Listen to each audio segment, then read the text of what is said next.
नमस्कार। चुनावी महासंग्राम में आपका स्वागत है। मैं हूं आपके साथ सलमान नजीर। देश के साथ मध्य प्रदेश में भी लोकसभा चुनाव का सियासी घमासान तेज हो गया है। मध्य प्रदेश की 29 लोकसभा सीटों के अखाड़े में दांव पैंच की जोर आजमाइश की जा रही है। कांग्रेस, बीजेपी हो या फिर अन्य दल, अपने अपने कुनबे में एक एक सीट के लिए जमावट की जा रही है। प्रत्याशी को लेकर कहीं नाम तय हो चुके हैं तो कहीं नामों पर चर्चा जारी है। और सबके बीच क्या कहते हैं मतदाता, और इस बार के लोकसभा चुनाव में क्या है मतदाताओं का मूड, कोशिश करेंगे जानने की। और आज हम बात करेंगे संसदीय सीट मंडला की। जानेंगे मंडला सीट के सियासी गणित को, देखेंगे इस सीट की वर्तमान स्थिति और पिछले सियासी इतिहास को, तो बात करेंगे मंडला संसदीय सीट की।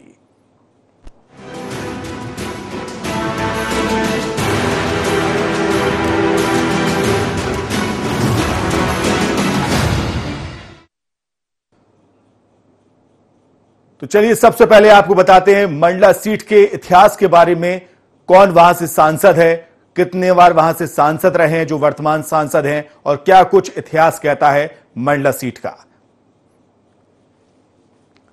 तो संसदीय सीट मंडला की हम बात कर रहे हैं। यहां पर सांसद हैं फग्गन सिंह कुलस्ते, जो कि पूर्व केंद्रीय मंत्री हैं, वर्तमान सांसद हैं फग्गन सिंह कुलस्ते। तो चुनावी महासंग्राम में मंडला सीट का इतिहास हम आपको बता रहे हैं। वर्तमान सांसद हैं फग्गन सिंह कुलस्ते। बीजेपी ने फग्गन सिंह कुलस्ते को यहां पर एक बार फिर मौका दिया है। फग्गन सिंह कुलस्ते को यहां पर टिकट दिया गया है। कांग्रेस से करीब आधा दर्जन नाम सामने आ रहे हैं। कांग्रेस से करीब आधा दर्जन यहां पर जो नाम है वो सामने आ रहे हैं, जिसमें चित्रलेखा नेताम जिला पंचायत सदस्य, सुबोध नेताम जनपद सदस्य, और इसके साथ ही संजीव लाल उइके पूर्व विधायक, कांग्रेस नेता गुलाब सिंह। तो ये वो नाम हैं जो कांग्रेस की तरफ से सामने आ रहे हैं। कांग्रेस नेता देवेंद्र टेकाम, कृष्णा उरेती के नाम यहां पर सामने आ रहे हैं। तो ये वो दावेदारों की सूची है, ये हम आपको बता रहे हैं संसदीय सीट मंडला पर। यानी कि बीजेपी की तरफ से फग्गन सिंह कुलस्ते उम्मीदवार है, वर्तमान सांसद भी हैं। तो वहीं अगर देखा जाए तो कई ऐसे दावेदार हैं जो कांग्रेस की तरफ से यहां पर सामने आ रहे हैं। तो मंडला सीट की अगर बात की जाए तो मंडला जिला आदिवासी बहुल इलाका कहा जाता है, और इसके साथ ही यहां के लोग कृषि पर सबसे ज्यादा आधारित हैं, निर्भर हैं। मंडला जिला आदिवासी बहुल इलाका है, तो यहां के लोग कृषि पर सबसे ज्यादा निर्भर हैं। यहां के लोग कृषि पर सबसे ज्यादा निर्भर है, और इसके साथ ही अनुसूचित जनजाति के लोगों की आबादी यहां पर अच्छी खासी है। तो वहीं लोकसभा क्षेत्र डिंडोरी और मंडला जिले में पूर्ण रूप से और सिवनी नरसिंहपुर के कुछ हिस्सों में यह फैला हुआ है। 7.67% आबादी अनुसूचित जाति के लोगों की है। चुनाव आयोग के आंकड़े के मुताबिक 2014 में इस सीट पर करीब 18,24,000 जो मतदाता हैं वो हैं। इसमें से 8,94,813 महिला और 9,25,000 के करीब पुरुष यहां पर मतदाता हैं। 2014 के लोकसभा चुनाव में इस सीट पर 66.79% मतदान हुआ था। इसके साथ ही मंडला लोकसभा सीट अनुसूचित जनजाति के उम्मीदवार के लिए आरक्षित सीट है। तो यह सीट कभी कांग्रेस का गढ़ हुआ करती थी। अगर इस सीट का अगर इतिहास की अगर बात की जाए तो ये कांग्रेस का गढ़ कही जाती थी। 2009 के चुनाव को छोड़ दें तो पिछले कुछ चुनाव से सीट पर बीजेपी का कब्जा है, और अनुसूचित जनजाति के लोगों की आबादी यहां पर अच्छी खासी संख्या में, अच्छी खासी आबादी है अनुसूचित जनजाति के लोगों की। आदिवासी बहुल इलाका है। लोकसभा क्षेत्र डिंडोरी और मंडला जिले में पूर्ण रूप से और सिवनी नरसिंहपुर के कुछ हिस्सों में ये फैला हुआ है, और इसके साथ ही 52.3% आबादी अनुसूचित जनजाति के लोगों की है। करीब 52% आबादी यहां पर अनुसूचित जनजाति के लोगों की है। 52.3% आबादी यहां पर अनुसूचित जनजाति के लोगों की कही जाती है। तो ये मंडला सीट का रिपोर्ट कार्ड हम आपको बता रहे हैं। 7.6% आबादी यहां पर अनुसूचित जनजाति के लोगों की है।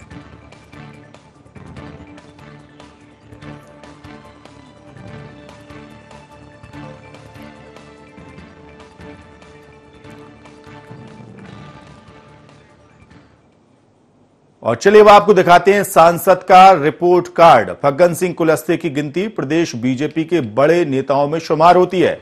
इसके साथ 2014 का चुनाव जीतकर वो 5वीं बार सांसद बने। 2014 का चुनाव जीतकर वो 5वीं बार सांसद बने हैं। ये सांसद का रिपोर्ट कार्ड हम आपको बता रहे हैं।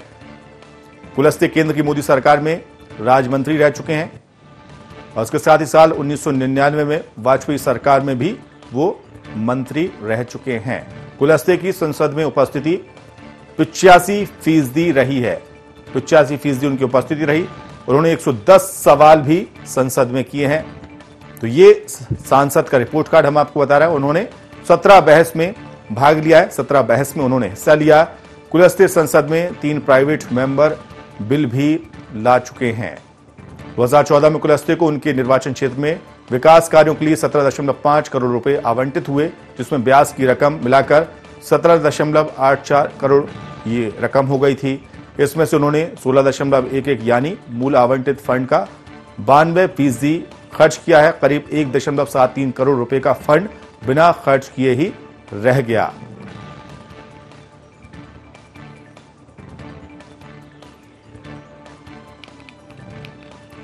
और चलिए अब आपको बताते हैं कि पिछली बार आमने सामने कौन था, आमने सामने कौन कौन से प्रत्याशी थे।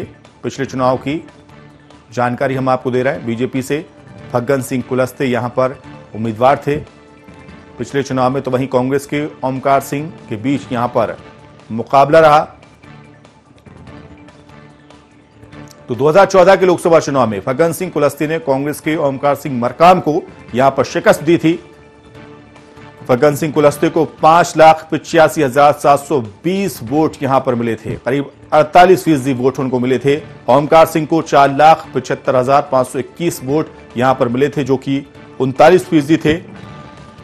2009 के चुनाव की बात करें तो इस बार फग्गन सिंह कुलस्ते को हार का सामना करना पड़ा था। कांग्रेस के बसोरी सिंह ने कुलस्ते को यहां पर शिकस्त दी थी।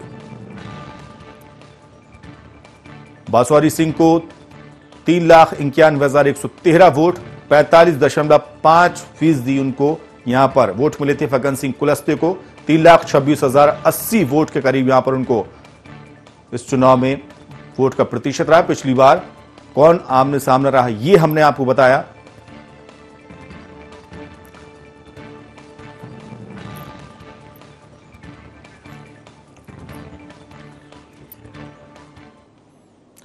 और चलिए अब नजर डालते हैं पिछले विधानसभा चुनाव में क्या कुछ सूरत हाल रहा। तो विधानसभा की अगर बात की जाए तो कितनी विधानसभा सीटें मंडला लोकसभा क्षेत्र के अंतर्गत विधानसभा की 8 सीटें आती हैं। मंडला लोकसभा में 8 सीटें आती हैं। शाहपुरा, निवास, लखनादौन, डिंडोरी, मंडला और गोटेगांव, और इसके साथ ही बिछिया, केवलारी यहां की विधानसभा सीटें हैं। तो शाहपुरा, निवास, लखनादौन, डिंडोरी, मंडला, गोटेगांव और इसके साथ ही बिछिया, केवलारी यहां की विधानसभा सीटें हैं। और इन सीटों पर से 6 पर कांग्रेस और 2 पर बीजेपी का कब्जा है। मंडला लोकसभा क्षेत्र के अंतर्गत विधानसभा की 8 सीटें आती हैं और इस पर कांग्रेस का जो दबदबा है वो अभी कायम है।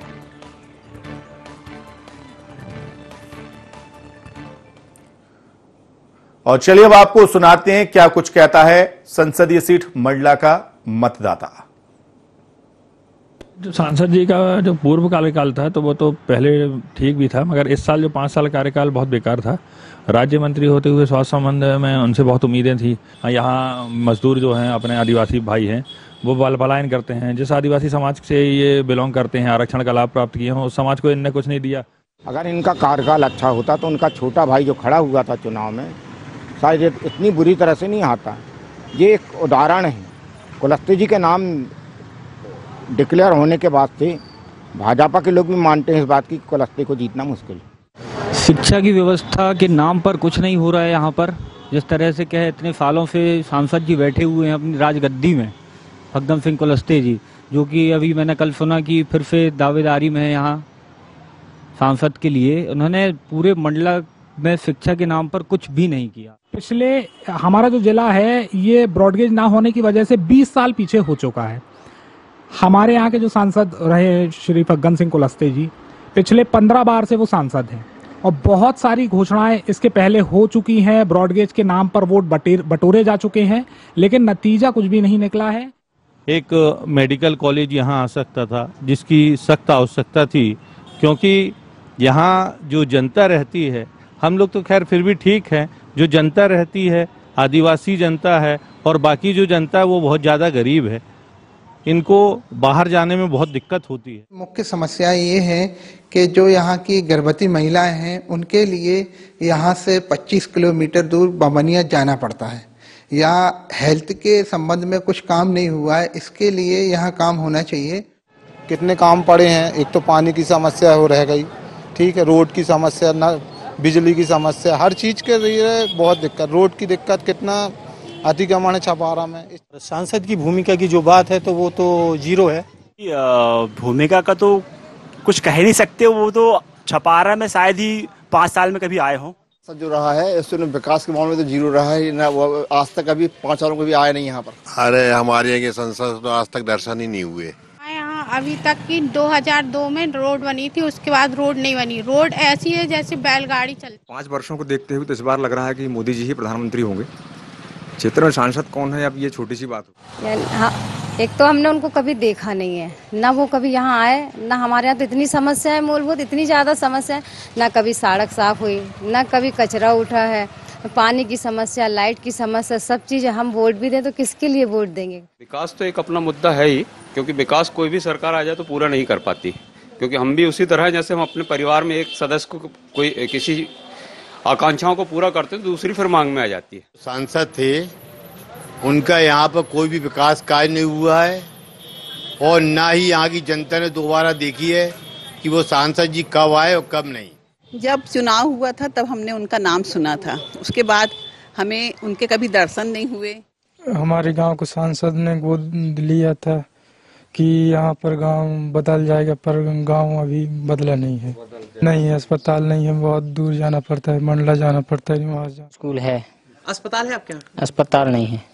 फिर आप लोग इलाज कराने के लिए कहाँ जाते हो? बाहर जाना पड़ता है, मंडला भाई जैसे निवास भाई। बाहर निकल जाते हैं कभी काल, जैसे अपन फलिए वलिए टोरन के लिए महीना 15 दिन के लिए। और यहाँ पे सिंचाई के साधन नहीं है? सिंचाई के साधन है, अब लाइट खेत में पहुँचे नहीं आए, सब खम्मा नहीं पहुँची आए। समस्या खेतन के पानी के ज्यादा जरूरी है, खम्मा गड़ाना जरूरी है, खेतों खेत पूरे हार में, मतलब अस्पताल भी नहीं है, स्कूल है, हाई स्कूल है, सब पूरे स्कूल है, पोस्ट ऑफिस बबलिया।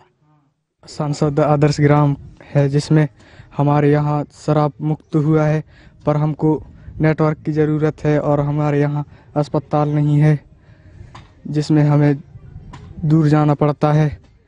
जे न्यूक्लियर पावर प्लांट जे परियोजना आ गया और जे सन 2009 में जो है प्रस्तावित हुआ है, यहाँ से भी सरकार हमको भगाने की तैयारी में है। तो स्थानीय लोगों की मिलीजुली प्रतिक्रिया है, किसी को उनका काम पसंद है, किसी को उनका काम नागवार गुजरा है, उसके साथ ही उन्होंने कई सवाल खड़े किए हैं, तो किसी ने तारीफ भी की है। ज्यादा जानकारी के साथ रुख करते हैं मंडला का, जहां पर हमारे संवाददाता मोहित पटेल हमारे साथ फोन लाइन पर जुड़ गए। मोहित, आपसे जानना चाहूंगा कि फिलहाल क्या कुछ समीकरण कह रहे हैं मंडला में?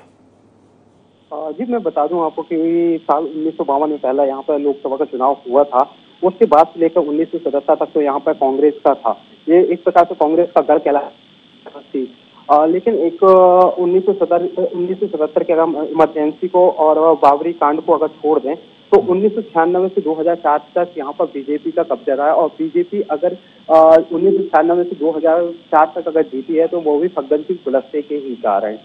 लिहाजा इस बार फिर 2009 को भी अगर हम छोड़ दें, उनका मरकम सिंह से जब इनका सीधा मुकाबला हुआ था, अगर हम उस मुकाबले को छोड़ दें तो एक बार फिर 2013 में फिर मोदी लहर में वापस से बने और इस बार फिर बीजेपी ने अपना कैंडिडेट बनाया है। लेकिन जिस तरीके से ये 5 बार से सांसद रह चुके हैं फग्गन सिंह कुलस्ते, लेकिन अगर हम मंडला लोकसभा सीट की बात करें, विकास के मामले में बिल्कुल इसका जीरो रहा है।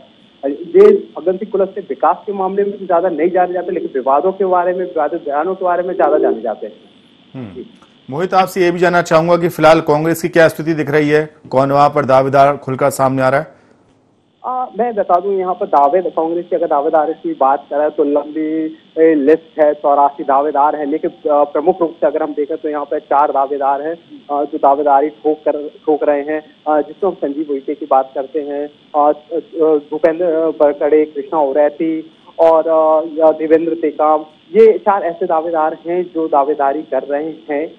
लेकिन मैं आपको बता दूं कि एक गुलाब उइके का नाम भी सामने आ रहा है, लेकिन कहीं ना कहीं फग्गन सिंह कुलस्ते के मामले में ये काफी कमजोर साबित हो रहे हैं, जिस वजह से अभी तक कांग्रेस पार्टी ने अपना उम्मीदवार घोषित नहीं किया जी। लेकिन मोहित, अगर फग्गन सिंह कुलस्ते अगर कमजोर साबित हो रहे हैं तो कांग्रेस अभी तक उम्मीदवार क्यों तय नहीं कर पा रही? क्या आपसी जो खींचतान है कांग्रेस में वो बना हुआ है, इसलिए देरी हो रही है? जी बिल्कुल, साफ तौर से गुटबाजी सामने तो आ ही रही है। पिछली बार अगर हम बात करें तो मंडला लोकसभा सीट की बात करें तो 8 विधानसभा सीट आती हैं, जिसमें से 6 बीजेपी के पास है, 6 कांग्रेस के पास है और 2 बीजेपी के पास है। लेकिन मैं जो बता दूं मंडला विधानसभा क्षेत्र की वो जो इलेक्शन हारे हैं वो गुटबाजी का ही एक नतीजा था, जिसमें कई दावेदार थे और जो खुलकर सामने भी आया था विधानसभा के टाइम पे। और वही अभी तक जो फग्गन सिंह कुलस्ते जो लोकसभा प्रत्याशी हैं, बीजेपी के कैंडिडेट हैं, उनके मुकाबले नहीं खड़ा किया जा रहा है।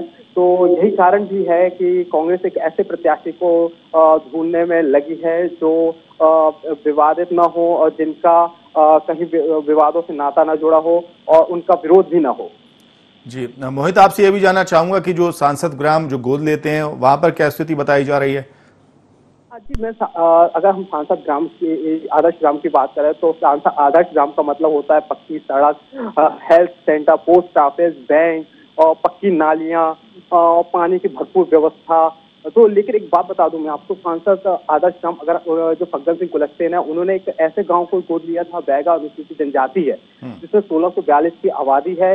उन्होंने ऐसे गांव को लिया था, वहां पर उनका कहना यह था कि हम विकास कराएंगे। लेकिन आज आप गांव में चले जाइए तो आपको ऐसा प्रतीत होगा जैसे आप 5वीं सदी या 7वीं सदी में आ गए। वहां पर आलम यह है कि ना नेटवर्क की व्यवस्था है, नेटवर्क की व्यवस्था तो हम दूर की बात करें, वहां पर एक बड़ी किराना फॉर्चून की दुकान भी नहीं है कि आदमी आसानी से सामान खरीद सके। उन्हें अपना मोहित मैं आपको रोकना चाहूंगा, आप हमारे साथ बने रहिए। इस वक्त हमारे साथ फोन लाइन पर शिव अनुराग पटेरिया सर जुड़ गए हैं, वरिष्ठ पत्रकार हैं और राजनीतिक विश्लेषक हैं। शिव अनुराग सर, बहुत बहुत स्वागत है आपका। सर आपसे जानना चाहूंगा कि मंडला सीट की हम बात कर रहे हैं, यहाँ पर फग्गन सिंह कुलस्ते को यहाँ पर बीजेपी ने मैदान में उतारा है, लेकिन कांग्रेस की तरफ से अभी डिक्लेयर नहीं हो पाया कि कौन चेहरा होगा। हालांकि दावेदार बहुत है, क्या लगता है आपको कांग्रेस की जो देरी हो रही है उसके पीछे वजह क्या? देखिए, कांग्रेस एक ऐसा उम्मीदवार खड़ा करना चाहती है जो फग्गन सिंह कुलस्ते के गढ़, यानी भारतीय जनता पार्टी के गढ़ की बात नहीं कर रहा हूँ, फग्गन सिंह कुलस्ते की गढ़ की बात कर रहा हूँ। फग्गन सिंह कुलस्ते यहाँ लगातार कई चुनाव जीत चुके हैं और इस संसदीय क्षेत्र का पर्याय बन गए हैं। अगर मंडला संसदीय क्षेत्र के बारे में कहा जाए तो अब तक जितने भी वहां पर चुनाव हुए हैं उनमें 8 बार कांग्रेस, 5 बार भाजपा और 1 बार एक अन्य दल वहां से चुनाव जीता है। तो इस तरह से भाजपा के कब्जे वाली इस फिलहाल फिर वक्त जो सीट है, पिछले क्योंकि 4-5 चुनावों से यहाँ भारतीय जनता पार्टी लगातार जीतती आ रही है, ऐसे में कांग्रेस एक ऐसे व्यक्ति को खड़ा करना चाहती है जो वहां पर बड़ी ताकत के साथ अपनी उपस्थिति को बता सके। अगर वहां पर विधानसभा क्षेत्रों के हिसाब से बात की जाए तो मंडला में जो 5 विधानसभा क्षेत्र है, 5 पर बीजेपी का कब्जा, 4-5 का कब्जा है, कुछ आसपास का क्षेत्र का मेरे को याद आ रहा है। तो अब देखिए आने वाले दिनों में आप जब कांग्रेस का प्रत्याशी घोषित हो जाएगा तो सारी चीजें सामने आ जाएगी। जी शिव अनुराग सर, जिस तरह से अगर देखा जाए तो आदिवासी बहुल इलाका है और ऐसे में पूर्व केंद्रीय मंत्री भी रहे फग्गन सिंह कुलस्ते, तो जो नाराजगी है स्थानीय लोगों की ज्यादा देखने को मिल रही है। उनका ये कहना है कि वो केंद्रीय मंत्री रहे और ऐसे में उन्होंने जो काम होना चाहिए थे वो नहीं हुए। तो क्या लगता है आपको इस चुनाव में इसका नुकसान उनको उठाना पड़ सकता है? निश्चित तौर पर फग्गन सिंह कुलस्ते आदिवासियों के जनजाति के बड़े नेता हैं, लेकिन जो कुल मंडला संसदीय क्षेत्र के तहत जो 8 सीटें आती हैं, जैसे पुरा निवास, लखनादौन, नोडी, मंडला, गोटगांव, पिछड़, केवलारी, जो 3 जिलों में विस्तारित हैं, तो इनमें से 6 पर कांग्रेस और 2 पर बीजेपी का कब्जा है। एक तो मैं करेक्ट करना चाहूंगा जानकारी के आधार पर जो मेरे को स्मरण आ रही है। दूसरी सबसे बड़ी बात है कि जितना काम जनजातीय क्षेत्रों में होना चाहिए था वो आजादी के बाद से अब तक नहीं हुआ है, और उसकी नाराजगी निश्चित तौर पर उस अपने प्रतिनिधि के साथ होती है जो लगातार इस क्षेत्र का प्रतिनिधित्व करता है। इससे फग्गन सिंह कुलस्ते कैसे निपटेंगे ये उनका व्यक्तिगत मसला हो सकता है, लेकिन संघ और संगठन, संघ यानी राष्ट्रीय स्वयंसेवक संघ और संगठन यानी भारतीय जनता पार्टी का जो संगठनात्मक ढांचा है वो बहुत ही मजबूत स्थिति में है। आदिवासी कल्याण परिषद, वनवासी कल्याण परिषद और तमाम तरह के आरएसएस जुड़े संगठन जनजातीय क्षेत्रों में कार्यरत हैं। वहीं पिछले 15 सालों से सत्ता में बाहर रहने के कारण कांग्रेस का जो ढांचा है वो चरमरा गया है। इसके कारण से आक्रोश को मतदान में तब्दील करने के लिए जो व्हीकल चाहिए, जो एक इंफ्रास्ट्रक्चर चाहिए, वो अगर कांग्रेस प्रोवाइड कराती है तो कठिन और कठोर चुनौती होगी। जी, शिव अनुराग सर, जिस तरह से अगर आदिवासी वोट बैंक की अगर बात की जाए तो ज्यादातर कांग्रेस का ये वोट बैंक माना जाता था, लेकिन अभी कुछ सालों से अगर देखा जाए तो जो आदिवासी वोट बैंक है वो छिटक गया है कांग्रेस के हाथ से। इस बार विधानसभा चुनाव की स्थिति को अगर देखा जाए तो कांग्रेस का आदिवासी इलाकों में अच्छा खासा जो परफॉर्मेंस है वो रहा है, तो क्या लगता है आपको लोकसभा चुनाव में भी ये कायम रहेगा? देखिए, अगर इस संसदीय क्षेत्र की बात की जाए तो 8 में से 6 पर पिछले विधानसभा चुनाव में कांग्रेस ने जीत दर्ज कराई थी। इस महीने कांग्रेस ने एक अच्छी चुनौती खड़ी की है। अब इस चुनौती को, इस वोट बैंक को, इस सिस्टम को वो कांग्रेस आगे ले जा पाएगी तो निश्चित तौर पर चुनौती खड़ा करेगी। कांग्रेस को अपने इस जीत को बरकरार रखना है, लेकिन वो रख पाती है नहीं रख पाती है ये आज कहना बहुत मुश्किल है, क्योंकि कांग्रेस का प्रत्याशी आपके सामने नहीं है। लेकिन इतनी बात मैं साफ तौर पर कह सकता हूं कि फग्गन सिंह कुलस्ते एक बहुत ही कद्दावर जनजातीय नेता हैं और उनके पीछे संघ और संगठन खड़ा हुआ है। जी, और सर आखिरी सवाल आपसे ये भी जानना चाहूंगा कि जिस तरह से अब वहां से ओमकार सिंह मरकाम को मिनिस्टर बना दिया है, तो क्या लगता है आपको राह इतनी अब आसान भी नहीं है इस लोकसभा में? देखिए, ओमकार सिंह मरकाम से उनका पिछला चुनाव हुआ था 2014 का, उसमें दोनों के बीच में जो वोट का अंतर लगभग 9% के आसपास था। फग्गन सिंह कुलस्ते को 48.07% वोट मिले थे, जबकि ओमकार सिंह मरकाम को 39% वोट मिले थे। तो 10-9% का वोटों का अंतर रहा है और ये अंतर काफी बड़ा होता है, 9% वोट काफी होते हैं। जी, शुक्रिया शिव अनुराग सर इस तमाम चर्चा के लिए हमारे साथ जुड़ने के लिए। और एक बार फिर रुख करते हैं मोहित का, जो कि हमारे साथ मंडला से फोन लाइन पर जुड़े हुए हैं। मोहित, आपसे जानना चाहूंगा कि जिस तरह से जो इस बार जो समीकरण है वो बदले बदले नजर आ रहे हैं और ऐसे में कांग्रेस भी अपना जो उम्मीदवार है वो डिक्लेयर नहीं कर रही है, सबसे प्रबल जो दावेदारी है वो किसकी मानी जा रही है? क्योंकि अगर पहले के चुनाव की बात की जाए तो ओमकार सिंह मरकाम भी इनके खिलाफ लड़ चुके हैं, फग्गन सिंह कुलस्ते के खिलाफ, और अब वो खुद मिनिस्टर हैं ऐसे में। जी, मैं बिल्कुल बता दूं आपको कि ओमकार मरकाम तो पिछले लड़ चुके हैं और मिनिस्टर भी हैं, तो खैर ये तो है दावेदारी से ये बाहर है, दावेदारी की रेस में आते भी नहीं है। और दूसरी चीज बता दूं मैं आपको कि सबसे प्रमुख नाम आ रहा है संजीव उइके का नाम निकल कर आ रहा है, संजीव उइके और दूसरा गुलाब उइके। जो भी होगा इन दोनों के नाम पे ही पैंच फंसा हुआ है। अगर कांग्रेस चाहेगी, अगर अच्छा फग्गन सिंह कुलस्ते के खिलाफ अगर अच्छा प्रत्याशी उतारना चाहेगी तो मेरे हिसाब से संजीव उइके को उतार जाएगा, क्योंकि संजीव उइके की एक अच्छी छवि भी है और पूर्व विधायक रह भी चुके हैं, तो एक उनकी अच्छी छवि और दमदार में जाने जाते हैं। हालांकि अगर हम गुलाब उइके की बात करें तो गुलाब उइके जाना माना नाम नहीं है, बस निकल कर आ रहा है कि निवास विधायक के ससुर जी कहलाते हैं, बस इतना नाम उनके साथ जुड़ा हुआ है। लेकिन और दूसरी चीज ये है उनके साथ कि कमलनाथ के काफी करीबी माने जाते हैं गुलाब उइके। लेकिन मैं बता दूं संजीव उइके की एक अच्छी छवि है और पूरे लोकसभा क्षेत्र में उन्हें जानते हैं, जाना पहचाना नाम भी है और पूर्व विधायक भी रह चुके हैं, तो इसका तो एक बहुत बड़ा फर्क पड़ेगा ही पड़ेगा। जी, मोहित, आपसे ये भी जानना चाहूंगा कि जिस तरह से जो लखनादौन विधायक हैं उनकी क्या स्थिति बताई जा रही है, क्योंकि वो भी, उनकी जो मां है जो स्वर्गीय उर्मिला सिंह है वो भी कई बार वहां पर चुनाव जीत चुकी हैं, और ऐसे में उनकी दावेदारी किस तरह की मानी जा रही है? क्या वो दावेदारी कर रहे हैं या फिर आलाकमान पहले ही कह चुका है कि हम जो कांग्रेस के विधायक हैं उनको लेकर रिस्क नहीं लेंगे? जी देखिए, मैं आपको पहले ही बता चुका हूँ कि 84 प्रत्याशी है, जो 84 लोगों ने दावेदारी पेश की है, उनमें एक इनका भी नाम सामने आता है। लेकिन एक चीज बता दूं मैं आपको कि यह विधानसभा और लोकसभा के चुनाव में बड़ा फर्क होता है।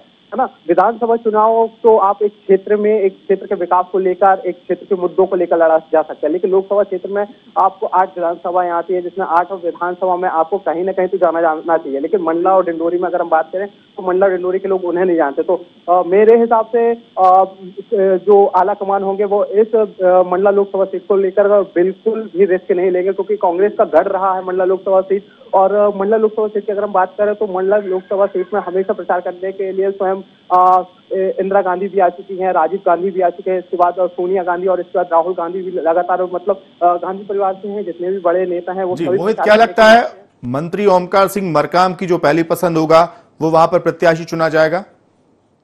जी ऐसा बिल्कुल नहीं कह सकते हम, कि क्योंकि मैंने आपको बताया कि विधानसभा और लोकसभा में बहुत अंतर होता है, और लोकसभा चुनाव को लेकर आला कमान बिल्कुल भी रिस्क नहीं लेगा। और रही बात मंत्री ओमकार मरकाम की, तो उनके काफी करीबी लोग हैं, लेकिन ऐसा नहीं कहा जा सकता कि इनकी पसंद से होगा। जो भी होगा कमलनाथ को होगा, क्योंकि कमलनाथ महाकौशल के एक बड़े नेता कहलाए जाते हैं, और कमलनाथ ने मंडला लोकसभा सीट को लेकर काफी उन्हें अनुभव है, कई बार वो आते रहते हैं प्रचार करने के लिए।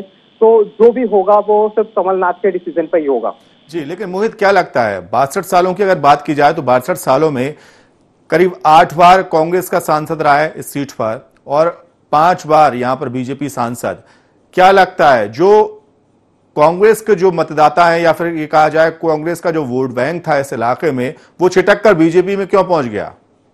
जी देखिए, मैं आपको एक चीज बता दूं कि आदिवासी जो वोट बैंक है, विधानसभा के अगर हम चुनाव की बात करें तो आदिवासी वोट बैंक पूरा फिसलता हुआ गया था बीजेपी की तरफ, लेकिन इससे पहले आदिवासी जो वोट बैंक है वो कांग्रेस की तरफ था। लेकिन मैं एक चीज आपको साफ तौर से बता देता हूँ कि कांग्रेस का एक प्रकार से एक गढ़ कहा जाता था। अगर हम बात करें 1977 तक की और बल्कि 96 तक की अगर हम बात करें तो यहाँ पर कांग्रेस का एक तरफा राज था, लेकिन यहाँ पर कहीं ना कहीं दमदार प्रत्याशी न होने की वजह से ये आदिवासी वोट बैंक फिसलता चला गया। लेकिन इस बार बिल्कुल समीकरण उल्टे हैं, क्योंकि यहाँ पर अगर हम बात करें तो फग्गन सिंह कुलस्ते 5 बार से विधायक, 5 बार से सांसद रह चुके हैं और केंद्रीय मंत्री भी रह चुके हैं, अटल जी की सरकार में भी मंत्री रह चुके हैं। लेकिन अगर हम बात करें तो विकास की, बिल्कुल कुल मिलाकर जो इस बार का जो मुकाबला है बेहद दिलचस्प होने वाला है। बहुत बहुत शुक्रिया मोहित पटेल इस तमाम जानकारी के लिए हमारे साथ जुड़ने के लिए।